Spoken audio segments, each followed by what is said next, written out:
She was just an innocent virgin, not until her first intense night with the ruthless old billionaire left her.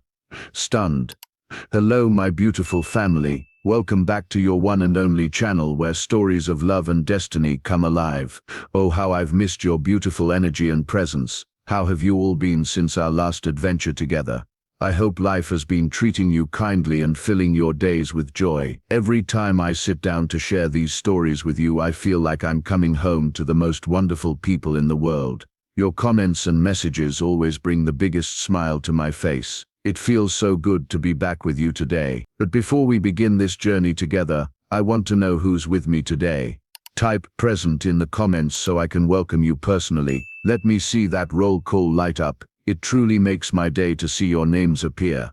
And while you're at it, let me know which season you were born in, winter, spring, summer, or fall. I have a special insight to share with you at the end of our story that relates to your season. It's something I've been reflecting on lately about how the time we come into this world shapes certain aspects of our character, and I think you'll find it fascinating. Now, grab your favorite drink. For me, I've got my chai latte right here, and get comfortable. Maybe light that candle you've been saving for a special occasion. Turn down the lights, create your perfect listening atmosphere. Because this story is going to take you on an emotional journey you won't forget so soon. Let's begin. The autumn rain pattered against the laboratory windows as Mabel Lyons squinted at the microscope, her eyes burning from exhaustion. At 23, she moved with the practiced efficiency of someone who couldn't afford to waste a single moment. Her dark hair was pulled back in a practical ponytail, and despite the shadows under her eyes, there was a fierce intelligence in her gaze that even fatigue couldn't dim. Lyons, you're still here. It's nearly midnight. Professor Winters appeared in the doorway, concern etched on his weathered face. Mabel straightened, wincing as her back protested. Just finishing up these samples, Professor. I promised Dr. Kendrick they'd be ready for tomorrow's presentation. You know, most graduate students don't work 3 jobs while completing their bioengineering degree at Boston University, he said, leaning against the doorframe. Your dedication is remarkable, but I need to sleep sometimes. Mabel offered a tired smile as she carefully labeled the final slide. Just 1 more hour. The professor nodded reluctantly. 1 hour, then I'm kicking you out. As the door closed behind him, Mabel's smile faded. What Professor Winters didn't know, what few people at the university knew, was that those 3 jobs weren't a choice. They were a desperate necessity. 2 years ago, her world had imploded in a single afternoon. She'd been sitting in organic chemistry when her phone had vibrated with news alerts. Boston investment advisor Joseph Lyons charged with massive fraud scheme. The headline was accompanied by a photo of her father being led away in handcuffs, his face ashen with shock. The memory still made her stomach clench. Joseph Lyons, respected investment advisor, pillar of the community, loving father, who had raised Mabel alone after her mother's death from cancer when Mabel was 12, suddenly labeled a criminal, accused of defrauding clients of millions. Their assets were frozen immediately. Their home, a comfortable colonial in a leafy suburb, was seized. Overnight, Mabel went from secure graduate student to desperate provider, her education hanging by a thread of hastily arranged emergency loans and scholarships. What hurt more than the financial freefall was watching people they'd known for years cross the street to avoid them, the whispers that followed them, former friends who suddenly had no room at their dinner tables. The Lyons name, once respected, became toxic. Her father's health, never robust after a childhood bout with rheumatic fever, had left him with a damaged heart valve, now deteriorated rapidly under the stress. What began as occasional chest pains evolved into serious cardiac episodes, each one leaving him weaker. Mabel glanced at her watch, just past midnight. In 5 hours she would need to be at the coffee shop for her morning shift before classes, then the lab assistant position in the afternoon, followed by evening tutoring sessions. Somewhere in between, she needed to visit her father and check in with his doctors about the latest tests. That the exhaustion that seemed to live in her bones now, Mabel felt the familiar steel of determination harden within her. She would find a way to prove her father's innocence. Every spare moment was spent combing through his old files, searching for inconsistencies, evidence that someone else had framed him. "I will fix this, Dad," she whispered to the empty lab, the promise both prayer and vow. No matter what it takes. The apartment building in Alston had seen better days. Water stains mapped the hallway ceiling, and the elevator had been temporarily out of service for the 8 months Mabel and her father had lived there. She trudged up 4 flights of stairs, her backpack heavy with textbooks, legs burning with fatigue. When she opened the door to apartment 4C, the scent hit her immediately. Expensive perfume, too heavy and sweet, like flowers beginning to rot. Her stomach dropped. Victoria was here. Her stepmother sat perched on their threadbare couch like an exotic bird that had accidentally landed in a budget motel. At 38, Victoria Lyons remained striking, all sharp cheekbones and calculated glamour. She'd married Joseph 3 years after Mabel's mother died, and while she'd always been civil to her stepdaughter, there had never been warmth between them. After Joseph's arrest, Victoria had moved to a friend's place in New York, claiming the stress was affecting her health. Her visits since then had been infrequent and brief, yet here she was, looking triumphant. "Mabel, darling." Finally, Victoria's red lips curved into a smile that didn't reach her eyes. "I was beginning to think you'd moved out without telling me." Mabel set her backpack down, too tired for pleasantries. "Where's Dad?" "Resting. The new medication makes him drowsy." Victoria smoothed her designer skirt, a luxury that seemed obscene given their circumstances. "But I have wonderful news. That's why I came."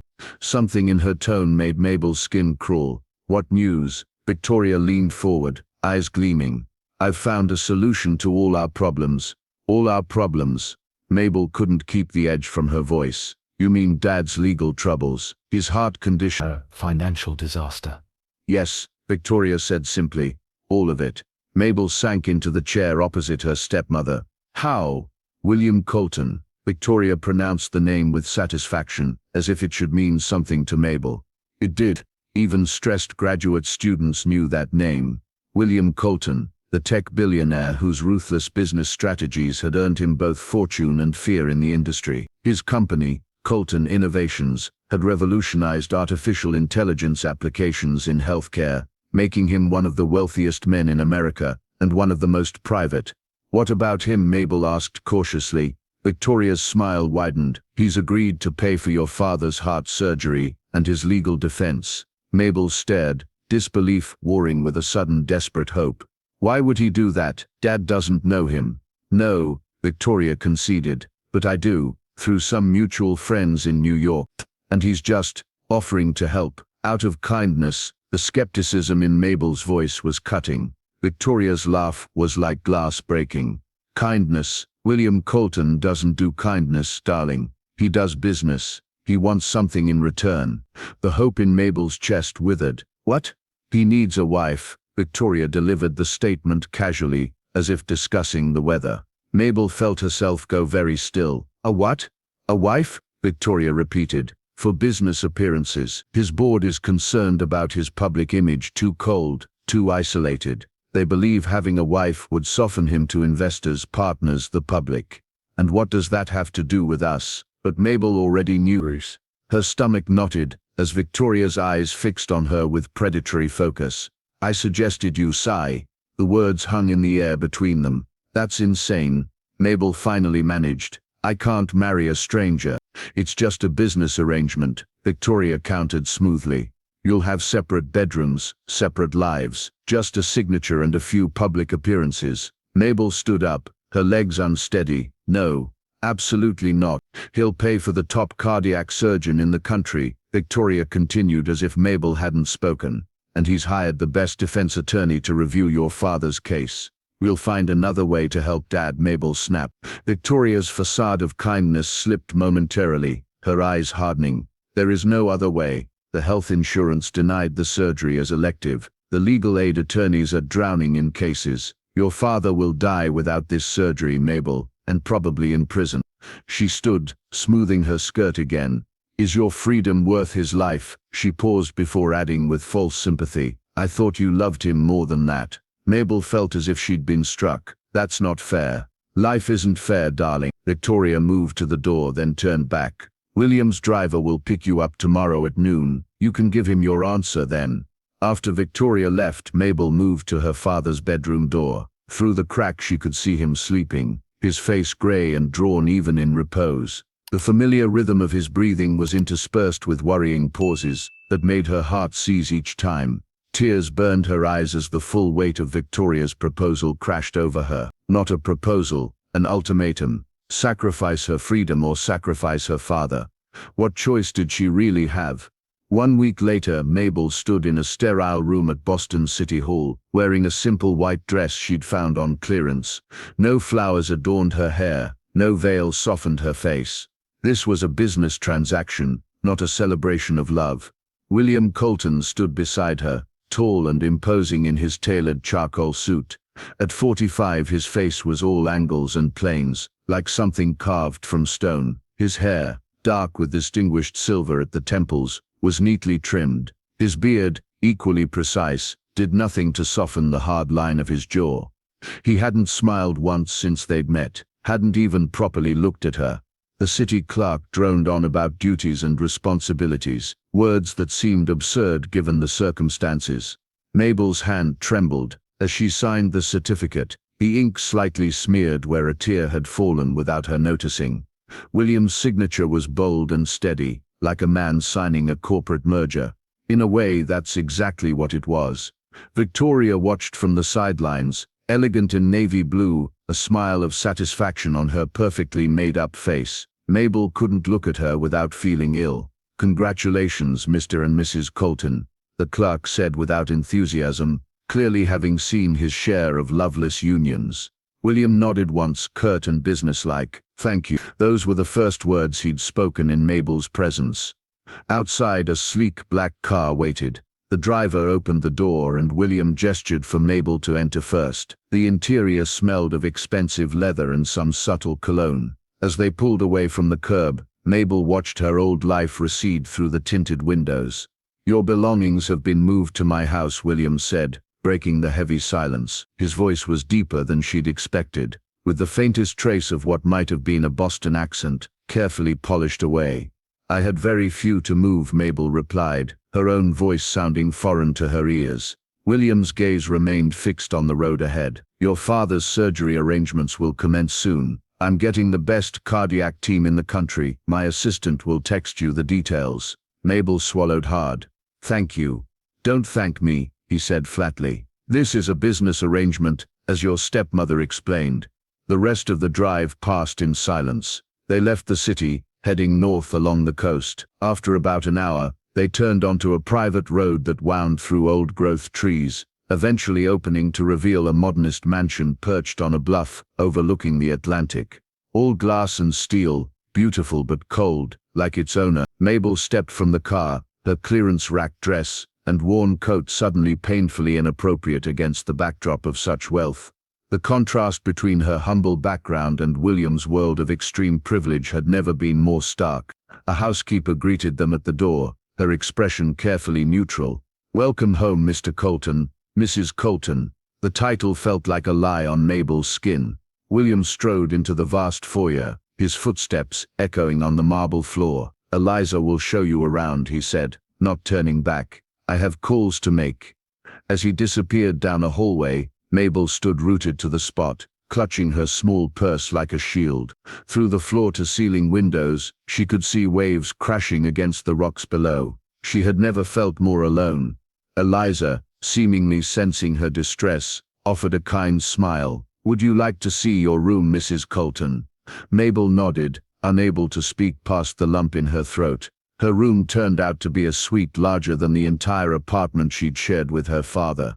Decorated in soft blues and creams, it was beautiful but impersonal, like an upscale hotel. "Mr. Colton had the room prepared according to the preferences in your profile," Eliza explained, opening a door to reveal a walk-in closet filled with new clothes. "My profile?" Mabel asked, bewildered. Eliza looked uncomfortable. "I believe Mrs. Victoria provided some information." Of course she had. Victoria would have seen this as her big chance to remake her stepdaughter the awkward, bookish girl transformed into an appropriate accessory for a billionaire. After Eliza left, Mabel sat on the edge of the king-sized bed, too numb to cry. Through the window she watched the sky darken over the ocean, stars appearing one by one. A knock at the door startled her.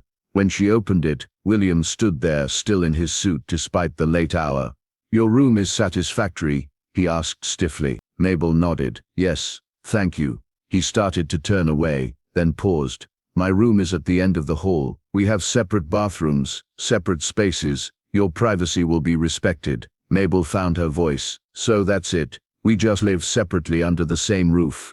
William turned to look at her, really look at her. For the first time, something unreadable flickered across his face. "This arrangement benefits us both, Miss Lyons," he said finally. "I need a wife for appearances, and your father needs medical care and legal assistance. I won't demand anything more from you." "It's Mrs. Colton now, apparently," Mabel said, a hint of defiance creeping into her tone. The ghost of what might have been a smile touched William's lips. "Only on paper. Behind these doors you remain your own person." He hesitated before adding, "I had my assistant stock your closet and bathroom with necessities. If anything is missing, let Eliza know." With that, he turned and walked away, his footsteps fading down the hallway. Mabel closed the door and leaned against it, her legs finally giving way as she slid to the floor. What had she done? What would this cold, controlled man expect from her? How would she survive in this beautiful prison, so far from everything familiar? As darkness settled fully outside her window, one thought provided her only comfort. Her father would get his surgery. He would live. His name would be clear. For that she would endure anything, even marriage to the ruthless billionaire who now owned her life. Sleep eluded Mabel that first night in the mansion. The bed was too soft, the room too spacious, the silence too complete. In her apartment with her father there had been constant noise, neighbors arguing, traffic rumbling, pipes groaning. Here the only sound was the distant crash of waves against the shore. At 2 a.m. she gave up. Wrapping herself in the plush robe she'd found in the bathroom, Mabel ventured into the hallway. The house was dark save for a faint glow coming from somewhere downstairs. Following the light, she found herself in an expansive kitchen of gleaming stainless steel and marble. William sat at the island counter, his suit jacket discarded, sleeves rolled up, tie loosened. A laptop glowed before him, casting blue light across his face as he scrolled through documents. He looked up at her entrance, surprise briefly crossing his features before his expression returned to neutral. "Couldn't sleep?" he asked, his voice low and rough from disuse. Mabel wrapped her arms around herself, suddenly aware of her bare feet and disheveled hair. "Everything's too quiet." William nodded once, as if this made perfect sense. "There's tea in the cabinet to your left. Water's still hot." The casual domesticity of the suggestion caught her off guard. She found herself making chamomile tea in a kitchen worth more than her entire education. The absurdity of her situation struck her anew. "Why did you really agree to this arrangement?" The question burst from her before she could think better of it. William's fingers stilled on his keyboard. He regarded her over the top of his laptop, his expression inscrutable. "Victoria explained the terms. You needed help for your father. I needed a wife for appearances. That's the what, not the why," Mabel pressed, a strange courage filling her in the dark kitchen. "A man like you could have any woman you wanted. Real relationships, not paper marriages to strangers." "A man like me," he repeated, his voice holding a hint of something she couldn't identify. "You mean a cold, calculating businessman who buys himself a young wife?" Mabel flinched at his bluntness, but held her ground. "I mean a wealthy, powerful man with options, yet you chose this arrangement." William closed his laptop, giving her his full attention. The sudden focus of his gaze was intense, almost physical. "I have my reasons," he said finally. "They're not relevant to our arrangement." "Everything about you is relevant to me now," Mabel countered. "We're legally bound to each other." William's expression remained neutral, but something flickered in his eyes, something almost like respect. "Your stepmother approached me with this proposition after learning about my interest in bioengineering applications," he said after a long pause. "She mentioned your academic background, Boston University, top of your class in molecular biology, published research on cardiac tissue regeneration, at 21. Mabel nearly dropped her mug. "You researched me." It wasn't a question. "Of course," William replied matter-of-factly. "I wouldn't enter even a business arrangement marriage without due diligence." "And what did your due diligence tell you about me?" William's gaze was steady. "That you're brilliant, determined, fiercely loyal to your father, working yourself to exhaustion between jobs and studies, that you believe in his innocence despite substantial evidence to the contrary. The accuracy of his assessment was unsettling. You had me investigated. I had the situation assessed, he corrected, including reviewing your father's case.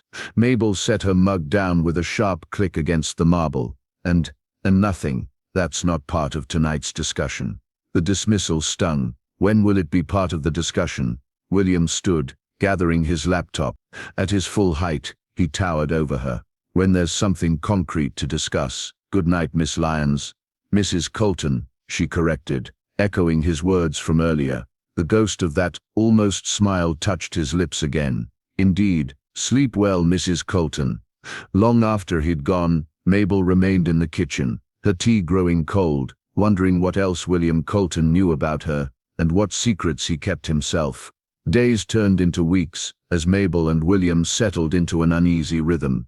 Their interactions were minimal, limited to brief encounters in common areas that ended as quickly as they began. William left the house each morning before 6, his car disappearing down the winding driveway as Mabel sipped her first coffee on the balcony off her room. He returned late, often after she'd retreated to her suite for the night. They developed an elaborate silent choreography to avoid each other, William using his home office when Mabel was in the library, Mabel eating in the smaller breakfast nook when William worked in the kitchen. When they did share space, conversation was polite but distant. Weather, news headlines, household matters that required coordination. Never personal, never probing, never warm. Twice in that first month, William traveled for business, Tokyo, then London. The house felt both emptier and less tense in his absence. Mabel found herself wandering into rooms she normally avoided when he was home, touching objects, studying photographs, searching for clues about the man she had married. There were surprisingly few personal items, a small collection of vintage jazz records, books on technology, philosophy, architecture. A single photograph of a woman with William's eyes, tucked away in his office drawer when Mabel dared to peek. His mother perhaps, the woman he had mentioned that night in the kitchen. Meanwhile, Victoria called constantly during these weeks, her interest in Mabel's well-being transparent in its falseness. "How is William treating you, darling?" she would ask, her voice honey-sweet. "Has he mentioned any business ventures, any new contracts, any financial decisions?" "We barely speak," Mabel replied, truthfully each time. "He keeps to himself." Victoria's disappointment was palpable even through the phone. "You need to make more effort, Mabel. Wear the clothes I selected. Join him for dinner. Ask about his work." "That's not part of our arrangement," Mabel said coolly, growing increasingly suspicious of her stepmother's motives. Why was Victoria so invested in Mabel getting closer to William? What did she expect to gain? The calls always ended the same way. "The surgery arrangements will soon be concluded. The new lawyer is reviewing the case files."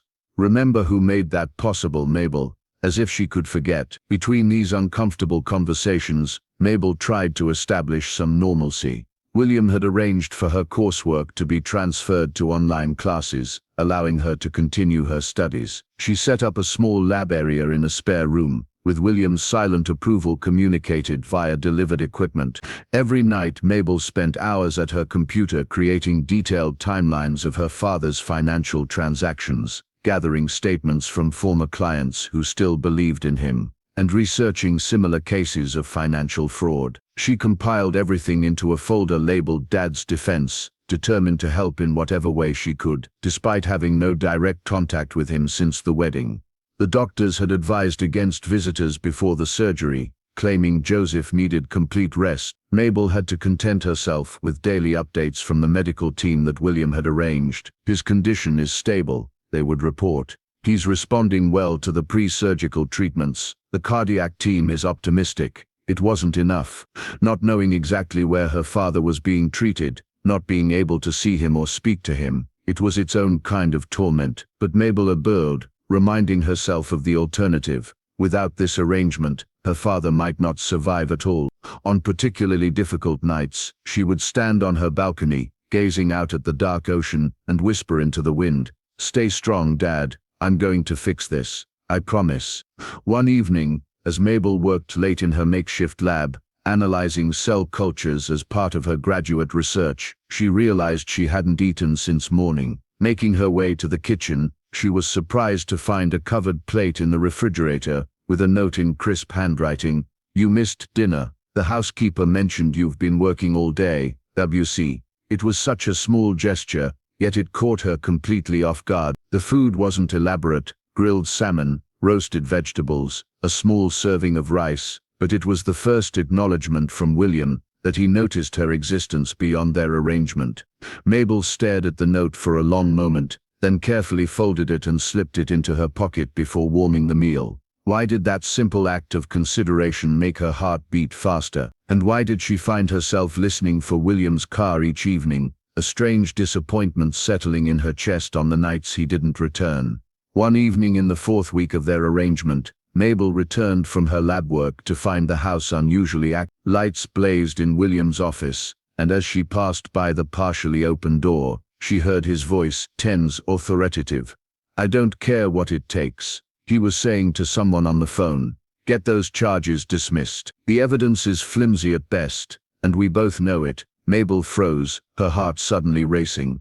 The account transfers originated from an IP address that wasn't even in the same state as Joseph Lyons at the time. William continued, his tone cutting. "And the signature on the authorization forms. The handwriting analysis is inconclusive at best. Push for dismissal, not just reasonable doubt." He noticed her then, standing wide-eyed in the doorway, their gazes locked, and for a moment, something vulnerable flashed across his face. "I'll call you back," he said abruptly, ending the call. For several heartbeats they simply stared at each other. "Was that about my father's case?" Mabel finally asked, her voice barely above a whisper. William nodded once. "Yes. You're personally involved in his defense." The question held disbelief, hope, confusion. William set his phone down with deliberate care. "The prosecution's case has serious weaknesses. Your father's previous lawyer missed them entirely." Mabel stepped into the office, the first time she'd entered his private space. "But why are you so involved? I thought you'd just hired lawyers." William's expression remained neutral, but his eyes were intent on hers. "I promised to help, and I keep my promises." The simple declaration held such certainty that Mabel found herself momentarily speechless. William continued, his tone matter of fact. "Some of the evidence against your father seems manufactured. Someone went to considerable effort to make him appear guilty." "I've been saying that for 2 years," Mabel breathed, hardly daring to hope. "I know." Something in his voice had softened. "I read the appeals you filed. The questions you raised were valid." Mabel's eyes widened. "You read my appeals?" "All 7 of them," William confirmed. "Your analysis of the financial discrepancies was particularly insightful." For the first time in their strange relationship, Mabel felt seen not as a transaction, not as a business arrangement, but as a person with thoughts and abilities worth acknowledging. "Thank you," she said softly, "for taking them seriously, for helping him." William looked uncomfortable with her gratitude. "Don't thank me yet. Your father's still facing an uphill battle." But something had shifted between them. As Mabel turned to leave, she paused at the door. "Would you like some coffee?" "I was about to make some." William looked up, surprise evident in his expression. After a moment's consideration, he nodded. "Black, no sugar." "I know," Mabel replied, surprised to realize that she did. As she walked to the kitchen, a fragile hope bloomed in her chest, not just for her father's case, but for the possibility that the cold, distant man she'd married might be more complex than she'd imagined. Perhaps, just perhaps, William Colton kept his promises, and perhaps there was more to their arrangement than a simple business transaction after all. "My family, I see you've stayed with me this far, and now I wonder, have you ever made a difficult sacrifice for someone you love? That moment when you give up something precious for someone else's well-being? If you're comfortable sharing, write sacrifice in the comments, and tell me about a time you put someone else's needs before your own. Your stories inspire me more than you know. Now let's continue with Mabel and William's journey. 3 days after overhearing William's phone call about her father's case, Mabel's phone buzzed with a text from an unknown number. She glanced at it, expecting spam, but froze when she read the message. "Boston Cardiac Institute. 45 Riverway Drive, room 317, 2 p.m. today. No signature, no explanation, just an address, a room number, and a time. Mabel stared at the message, her heart racing. Could it be about her father?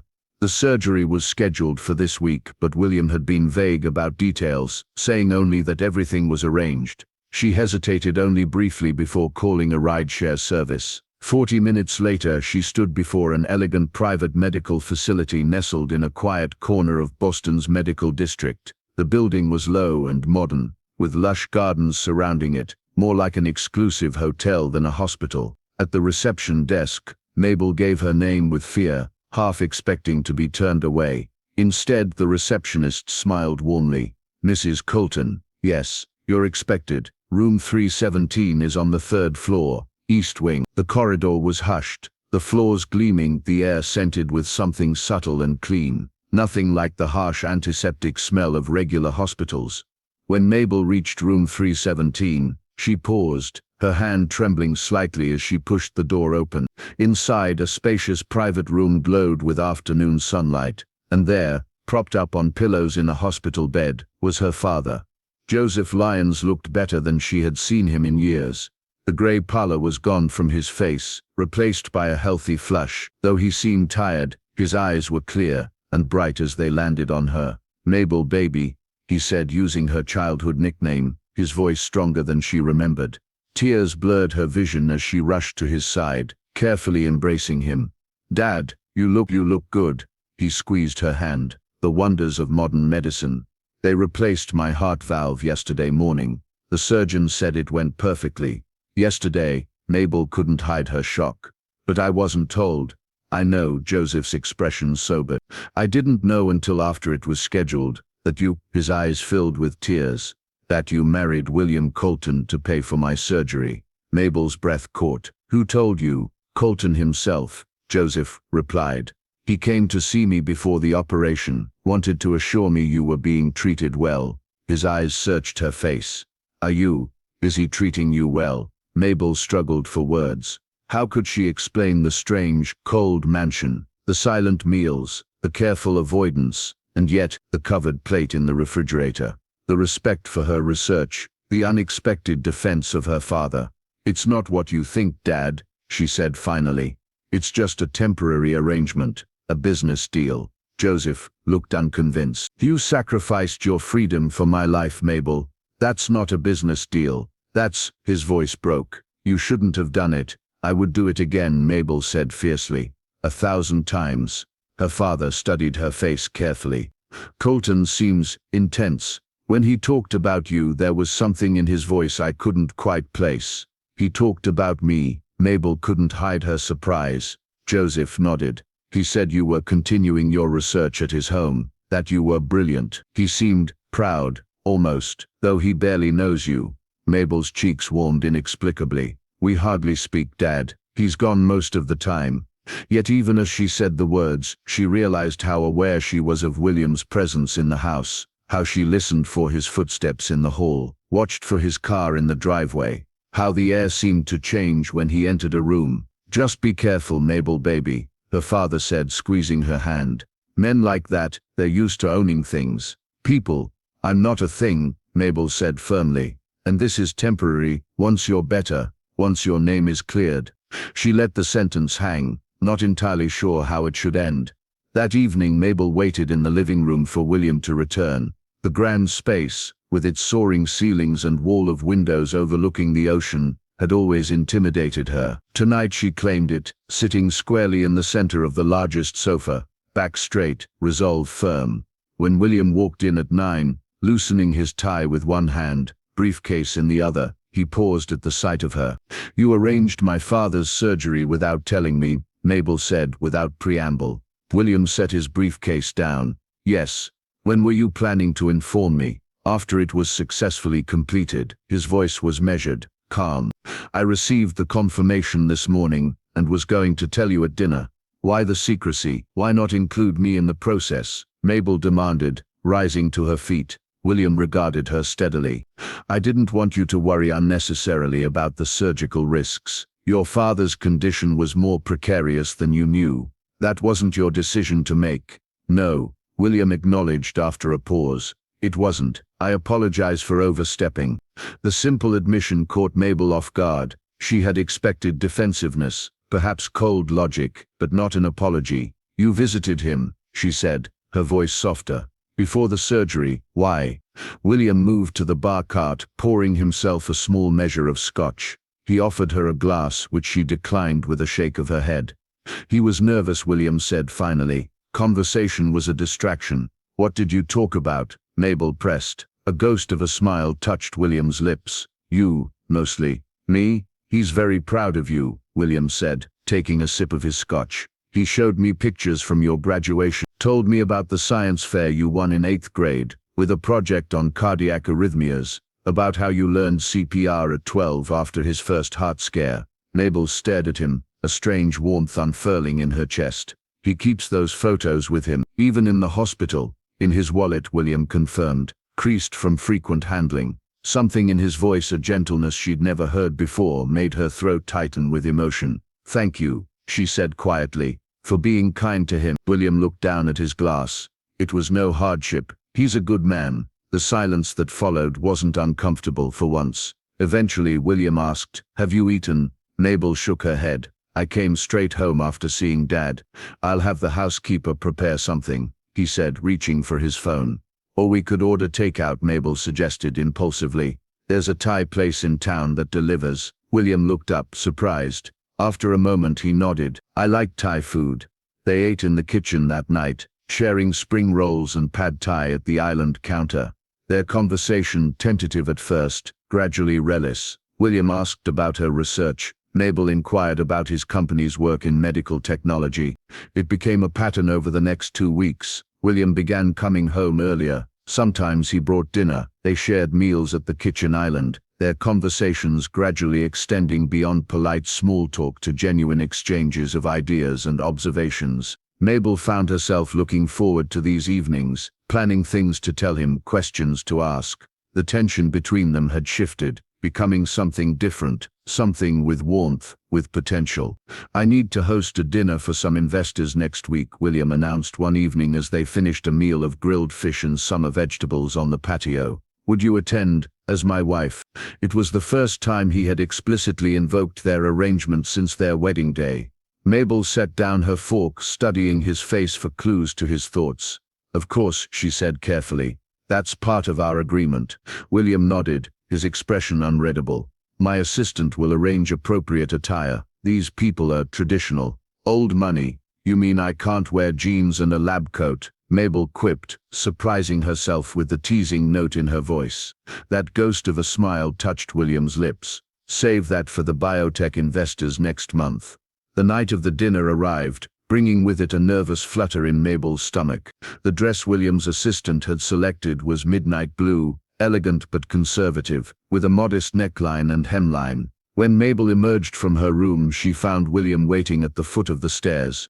For a moment he simply looked at her, something shifting in his expression. You look beautiful, he said quietly. The simple compliment warmed her more than it should have. The dinner was held in the formal dining room, a space Mabel had rarely entered. 8 guests, all men over 50, all in expensive suits, all eyeing her with barely disguised curiosity as William introduced her simply as my wife, Mabel.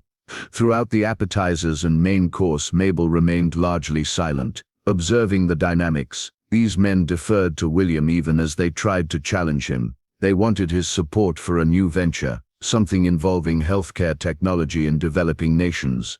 During dessert, one of the men, Jameson, a silver-haired financial executive with too many teeth in his smile, turned his attention to Mabel. It must be quite an adjustment, he said, going from student life to... He gestured vaguely at the opulent surroundings. I'm still a student, Mabel replied politely. I'm completing my graduate research. Jameson's smile didn't waver. How charming. A little hobby to keep you occupied while William conquers the business world. Another man chuckled. That's the thing about trophy wives, they need something to fill their days. The table fell silent. Mabel felt heat rise to her cheeks, more from anger than embarrassment. Before she could respond, William's voice cut through the tension. cold and precise as a scalpel. My wife graduated top of her class in biomedical engineering at Boston University and speaks 3 languages fluently, he said, his tone carrying a quiet authority that silenced the room. Her research on cardiac tissue regeneration is being considered for publication in the Journal of Regenerative Medicine. Perhaps you should engage her on those topics rather than making assumptions. Jamison's smile faltered. Of course, no offense intended, Miss Colton. The conversation shifted, with several guests now directing genuine questions about her research to Mabel. Throughout the remainder of the evening, she felt William's gaze on her, watchful and something else she couldn't quite identify. After the guests departed, Mabel found William in his study, reviewing documents. You didn't need to defend me, she said from the doorway. William looked up from his work. Yes, I did. You deserve respect, not condescension. Mabel studied his face. You've researched me, my academic record, my languages, my research. William's expression remained neutral. Of course, I wouldn't marry someone without knowing who they are. And yet you barely knew me when you agreed to this arrangement, Mabel challenged, entering the study. Something flickered in William's eyes. I knew enough, he said quietly. The air between them felt charged suddenly, heavy with unspoken words. Mabel was acutely aware of his presence, of the subtle scent of his cologne, of how the lamplight caught the silver at his temples. Thank you, she said finally, for what you said tonight. William nodded once, his eyes never leaving hers. You're welcome, Mabel. It was the first time he had used her given name. The sound of it in his deep voice sent an unexpected shiver down her spine. As she turned to leave, Mabel realized with startling clarity that the tension between them had transformed into something neither of them had anticipated when they signed their marriage certificate in that sterile city hall room. This was no longer just awkwardness or distrust, or polite distance. This was attraction. This was connection. This was dangerous. 2 weeks after the business dinner, Mabel sat in the sunroom, reviewing her latest research results when William's private line rang from the desk beside her. He had given her access to his home office while he was away on a day trip to New York, saying she might find the larger monitors useful for analyzing her data. So even when he was home, she still had access. The phone continued ringing insistently. Mabel glanced at the caller ID, Russo Investigations. William had mentioned hiring private investigators to look into her father's case.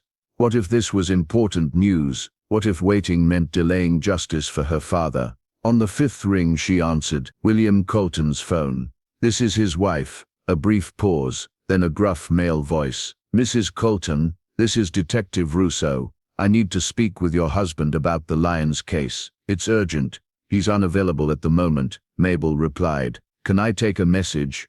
Actually, the detective hesitated. Since it concerns your father, maybe you should know too. We've found what we've been looking for, proof that someone else established those fraudulent accounts. Mabel's heart raced. You have evidence of my father's innocence?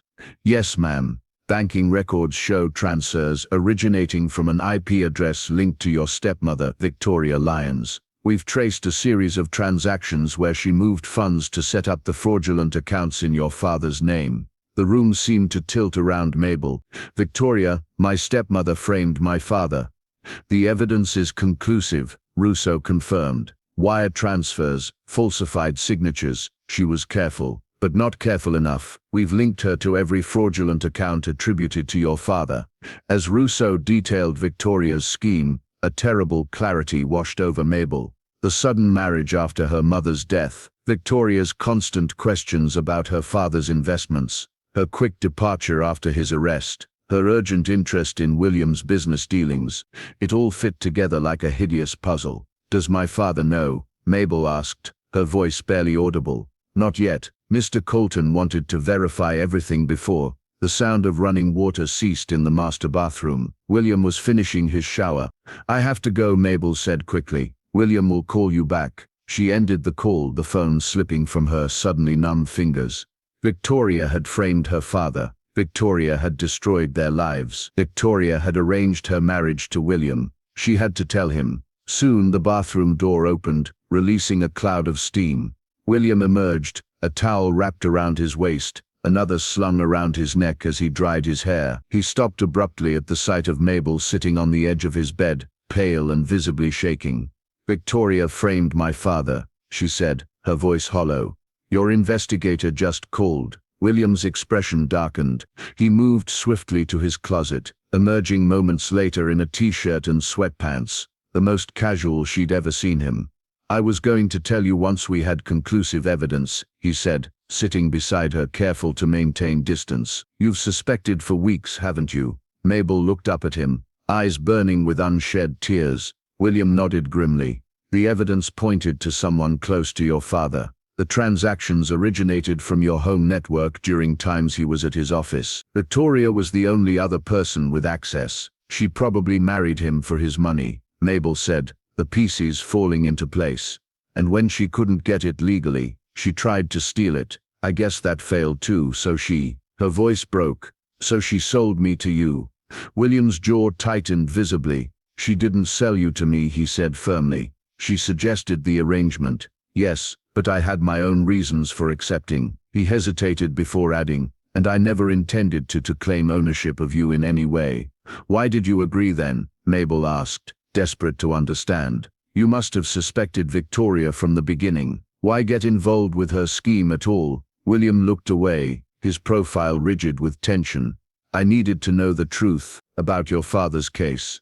"Why?" Mabel pressed. "What possible interest could you have in a middle-aged investment advisor accused of fraud?" William remained silent, his breathing measured, controlled. "Tell me," Mabel whispered. "Please." The silence stretched between them, heavy with unspoken words. William stood and walked to the window, staring out at the darkening sky. When he finally spoke, his voice was different, softer, stripped of its usual precision. "When I was 14, my mother was accused of embezzling," he began. "She was the financial controller for a manufacturing company my father co-owned with his business partner." Mabel watched his reflection in the window glass, the tension in his shoulders, the careful control of his expression. The evidence seemed conclusive: bank transfers, forged signatures, mysterious accounts. His voice hardened. "Sound familiar?"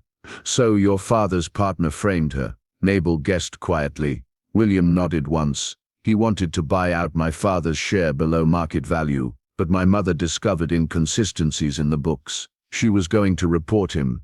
He turned to face her, his expression more open and vulnerable than she'd ever seen it. "But he was faster. He wrongfully accused my mother and framed her of financial crimes," he said simply. "She died awaiting trial for something she didn't do. The stress triggered a fatal heart attack." His voice dropped lower.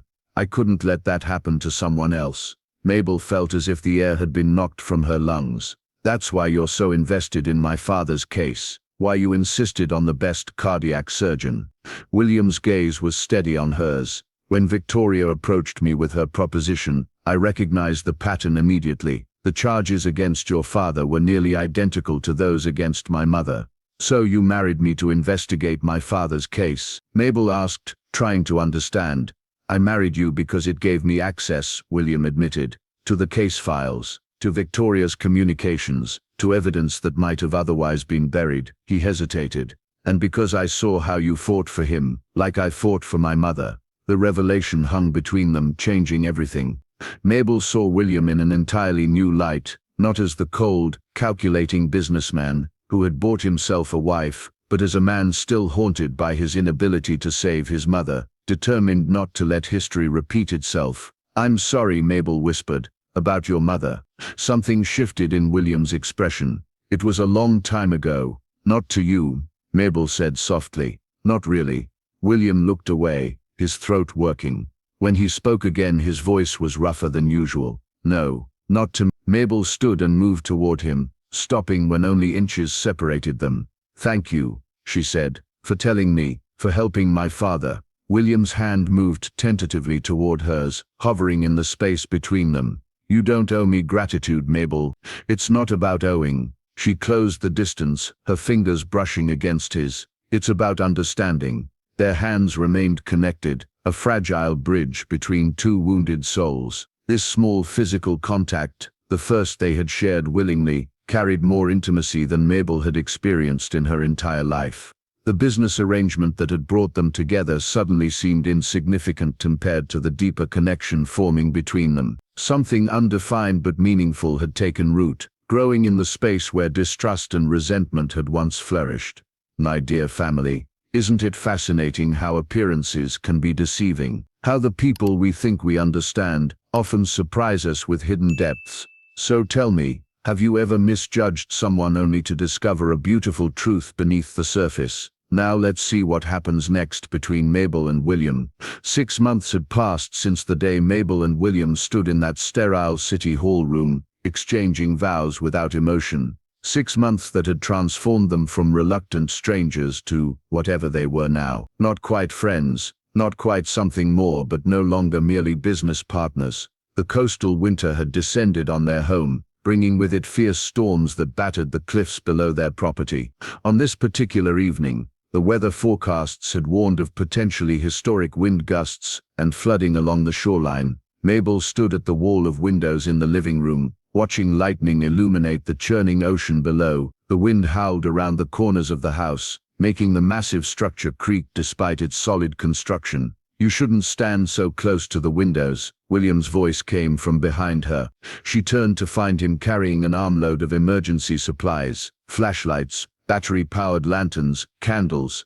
"The storm's getting worse," he noted, setting the items on the coffee table. "We'll likely lose power before." As if on cue, the house plunged into darkness. The sudden silence that followed, the absence of the constant hum of electricity, was almost deafening. "Well," William said dryly into the darkness, "at least the timing was dramatic." Mabel surprised herself by laughing. These glimpses of William's unexpected dry humor had become more frequent in recent months, each one revealing another layer of the man beneath the carefully controlled exterior. Working together, they set up candles throughout the living room, creating pools of warm golden light that pushed back against the darkness.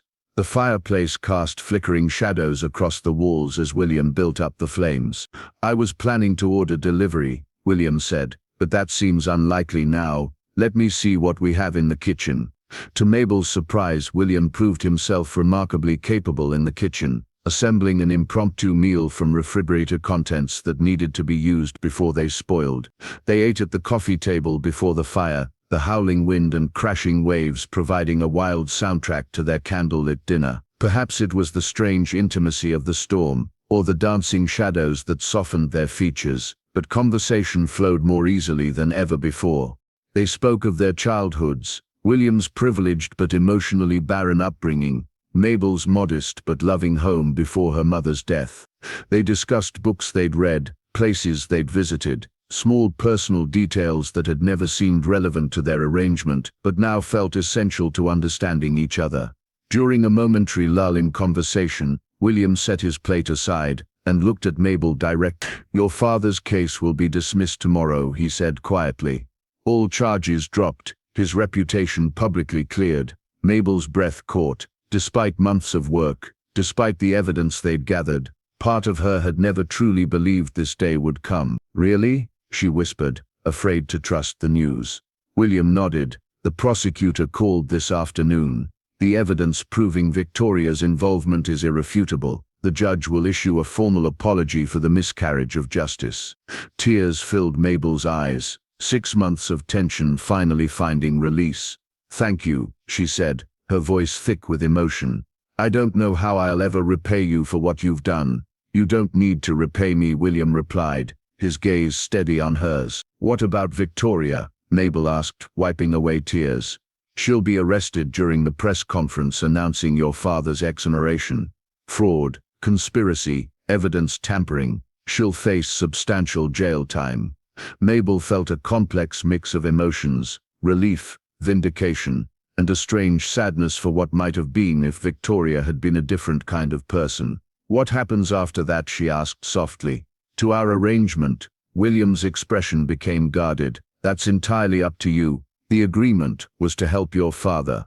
Once he's cleared, you're free to leave if you wish." The thought of leaving created an unexpected hollow feeling in Mabel's chest.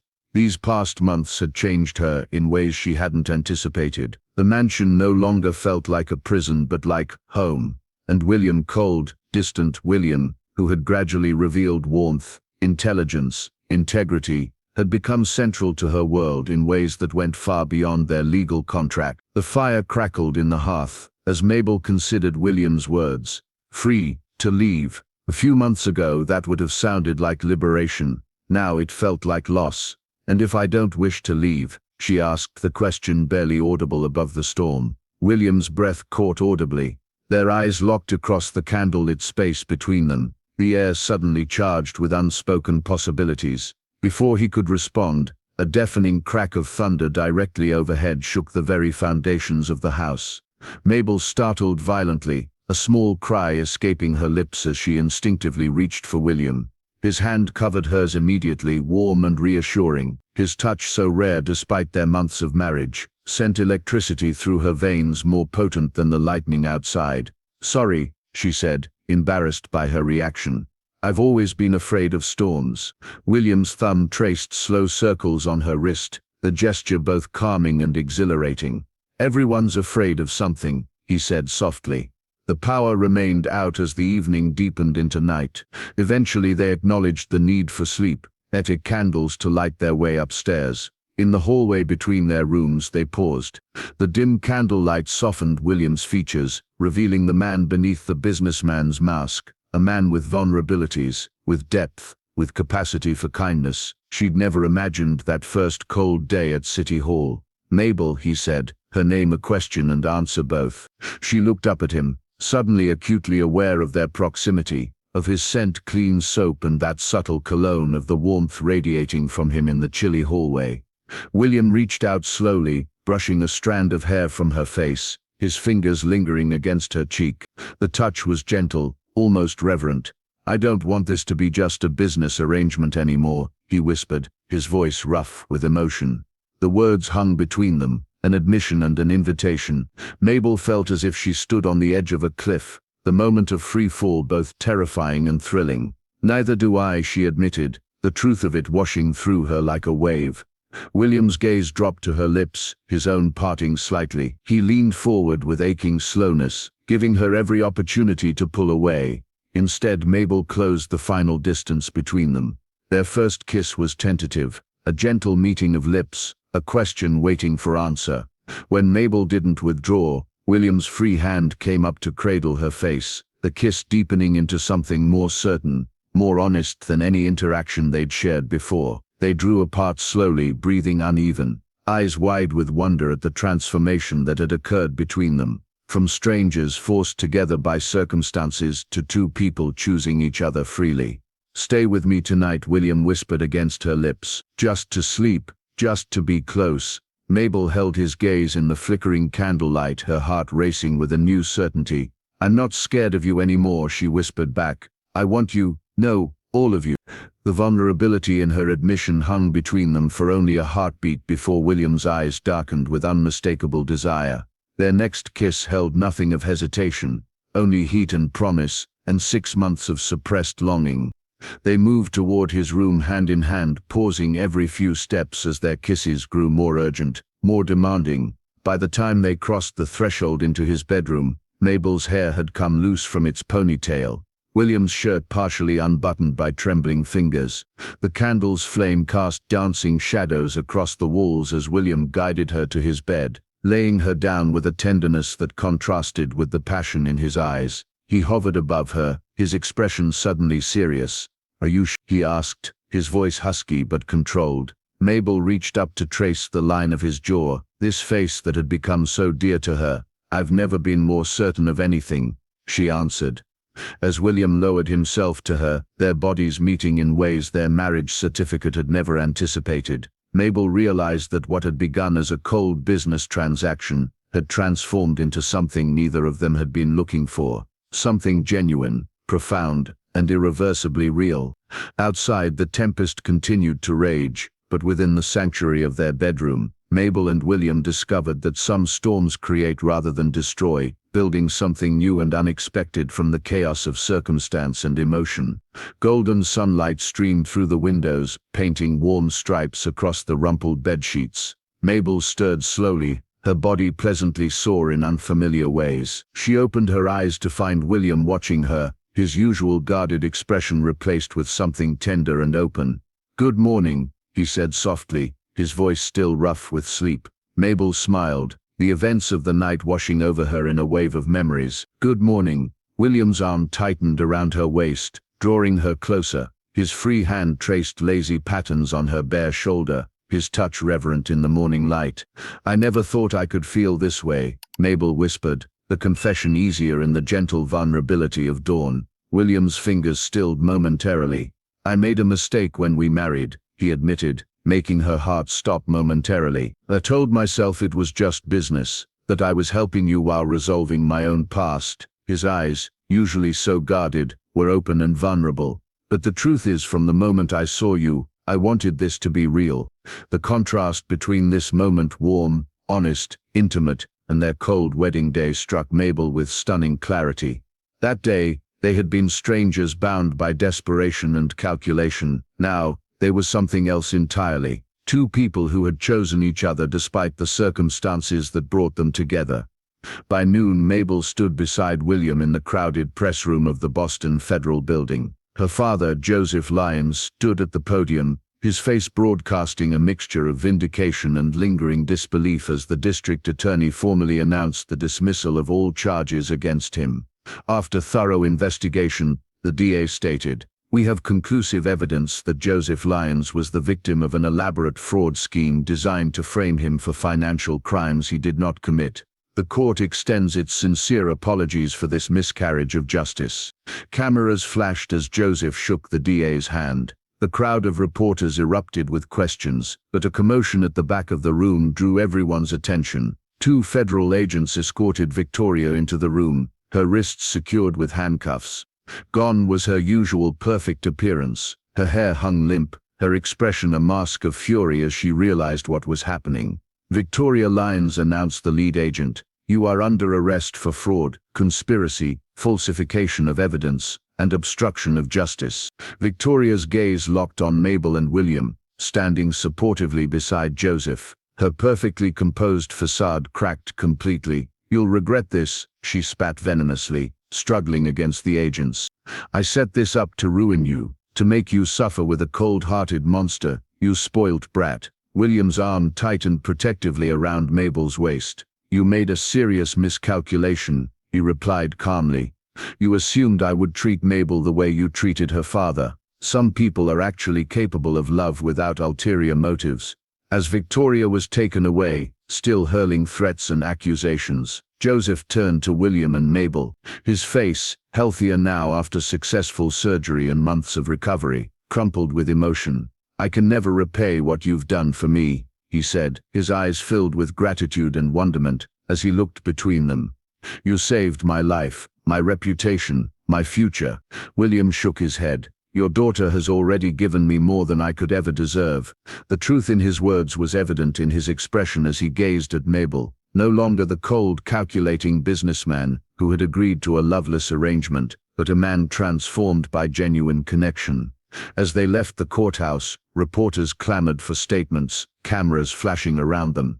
William guided Mabel and Joseph through the chaos with calm efficiency, his hand never leaving the small of Mabel's back. "What's next for the Coltons?" one reporter called out. William glanced at Mabel, a question in his eyes. She smiled and nodded, a private communication between two people who had learned to read each other's thoughts. "We're just getting started," William replied, the simple words containing worlds of meaning only Mabel fully understood. The evening air carried the scent of salt and wildflowers as Mabel stood on the balcony of their coastal home, watching the sunset paint the ocean in shades of gold and crimson. 6 weeks had passed since Victoria's arrest and her father's exoneration, 6 weeks of quiet joy as she and William explored their relationship without the shadows of the past hanging over them. She sensed William's presence before she heard him, a newfound awareness that had developed between them.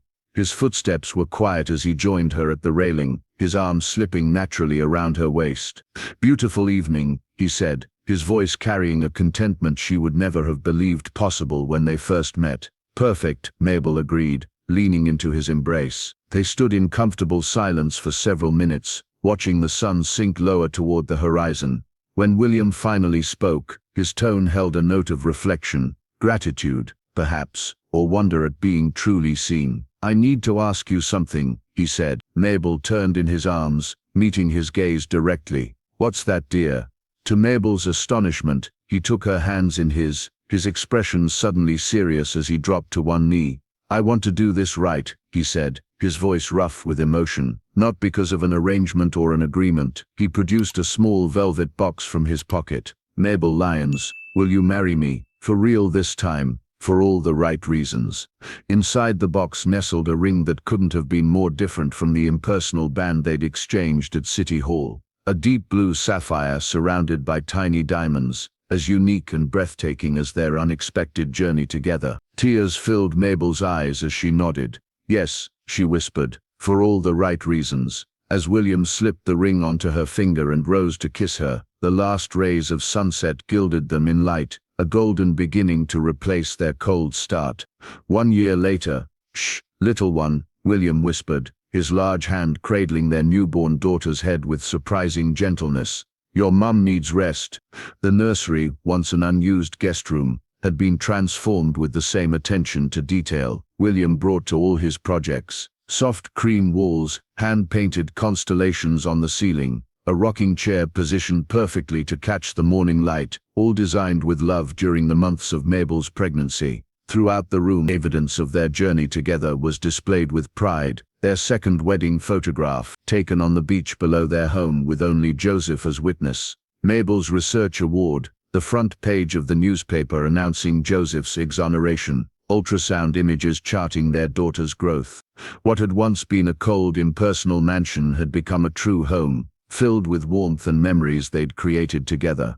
Joseph sat in the rocking chair by the window, his health fully restored, joy evident in his face, as he watched his son-in-law with his granddaughter. "She settled down for you," he remarked. "She knows her father's voice already." William looked up, wonder still fresh in his expression, every time he gazed at the tiny life they'd created. "She's perfect," he whispered. "She has your eyes, Mabel." From the doorway where she'd been watching, Mabel stepped into the room, drawn by the tableau of the three people she loved most in the world. "And your determination," she added with a smile, coming to stand beside William. "She's been fighting sleep for an hour." William wrapped his free arm around her waist, pulling her close. "Thank you," he said, his voice thick with emotion. "For what?" Mabel asked, leaning against his shoulder. "For giving me a second chance at life," William replied, his eyes shining with unshed tears. "For showing me that some things are worth far more than all the money in the world." Joseph joined them, placing a gentle hand on his granddaughter's head. "Sometimes life's darkest moments lead us to our greatest blessings," he said wisely. "Victoria thought she was punishing both of you, but instead, she brought you together." As their daughter's tiny hand wrapped around William's finger, Mabel realized how completely their lives had transformed. What began as a desperate arrangement between strangers, a cold business transaction born of crisis and calculation, had somehow become the greatest love story she could have imagined. "I would do it all again," she murmured, looking up at William. "Every difficult moment, every misunderstanding, they all led us here." William pressed a kiss to her forehead, then to their daughter's brow. "So would I," he whispered, 1,000 times over. In the quiet nursery, warmed by afternoon sunlight and the love of family, the business arrangement that had once defined them faded into distant memory, replaced by the profound connection neither had been looking for, but both had found when they least expected it. "My dear family, as our story ends, I'm sitting here happy like I'm there with Mabel and William, thinking about how love finds us in the most unexpected ways." Mabel and William's journey reminds us that sometimes what appears to be our darkest hour can lead us to our greatest joy. If this story touched your heart, please hit that like button. If you know someone who needs to hear that beauty can grow from difficult beginnings, share this video with them.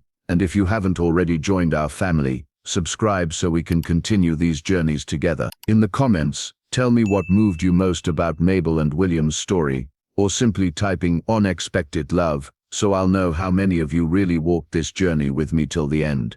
Until next time, may your heart be open to the blessings disguised as challenges. I'll be back soon with another story that I'm pouring my whole heart into creating just for you. For now, take care of yourselves. I'll see you on the next one.